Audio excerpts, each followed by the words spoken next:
2006 Chevy Silverado. In this video, I'm going to show you how to replace the transmission cooling lines. This video will cover from 2006 all the way to 2014, more or less. So I'll get straight to the point and try to show you what needs to be done.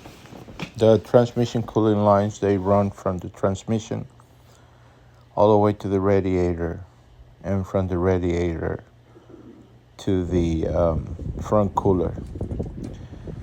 That's the clip that is right beneath the motor mount by the engine block.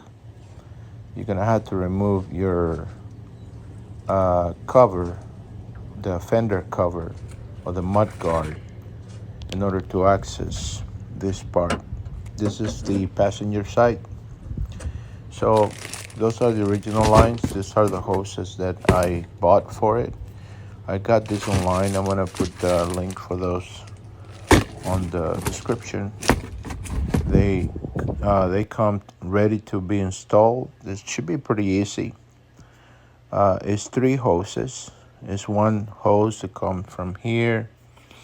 As you can see right there, I'm already removed the old nipples, the factory ones, and I did install the new ones. I haven't installed in this part of the video yet. That's the new nipple. That's how it looks.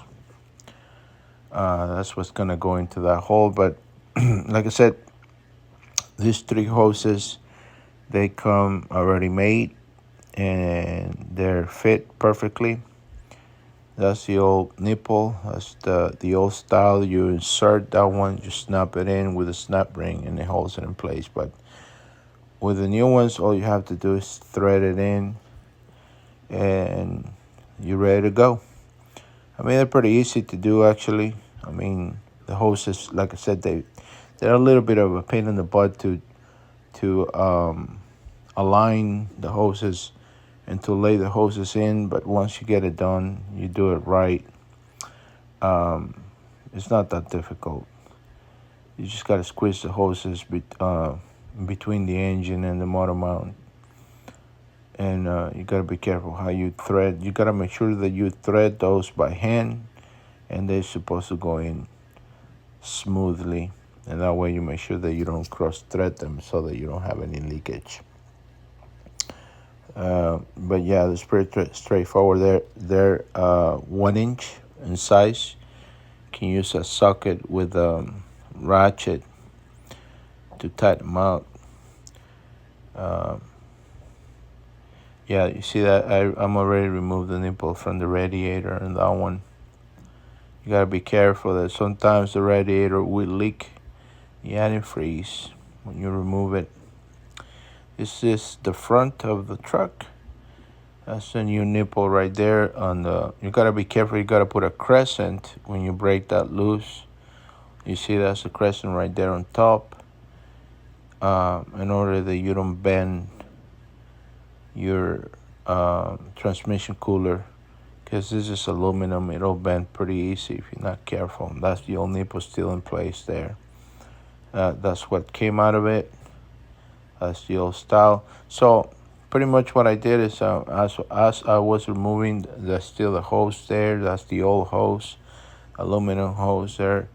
They're very difficult to get in place. That's why I decided to go with this type of hose, because it gives you more flexibility, and they're better hoses too, So what I did is I cut the old hoses off, so I don't have to be worrying about maneuvering the old hoses out of the truck. I just cut the rubber part and pull them out. So as you can see there, that's those are the old hoses right there. Like I said, I just cut those off instead of trying to remove it complete. I just took them off, and that way, saved me some time. Now I got the new hoses already installed, and as you can see, I just ran the hoses through from from back there from the transmission all the way to the radiator. Like I said, you just gotta use a little bit of a common sense, but like I said, the hoses are perfect fit. They're ready to go. They're ready to be installed. Like I said, I just drove those hoses through next to the radiator, snake them in between the engine block, the motor mount, because that's the way. You got to make sure that you don't touch the exhaust, and then just run them through, and connect them to the radiator and then to the front cooler. Like I said, the hoses run from the front cooler through the front cooler back to the radiator, from the radiator back to the transmission, and one of them runs straight from the transmission all the way. That one actually is the one that runs all the way back to the transmission. You're gonna have to remove that cover also. That's the plate that is in front beneath the engine. That's just the front plate underneath that protects from rocks and stuff like that. You're gonna have to remove that too, so you can have access to the bottom part, so you can remove the old hoses. Really, that's all you need it for, to be removed. So I hope this video has been helpful. Like I said, I try to make the video short and quick, straight to the point. So please like and subscribe. And in this way I can keep making this video straight to the point instead of talking you to death. If you have common sense, you can do this. If you look at there, those are the old hoses. I just rewind the video so you can see the original hoses, how they look and how they go.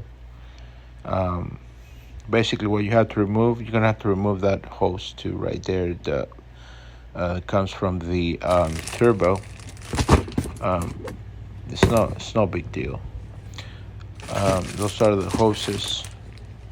I'm gonna leave you a link on the description so you can order those hoses. They already come, like I said, ready to play, and that way you don't have to be making hoses yourself.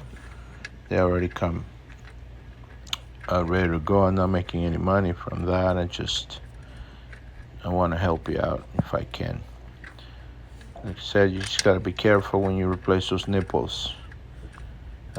They gotta go smoothly.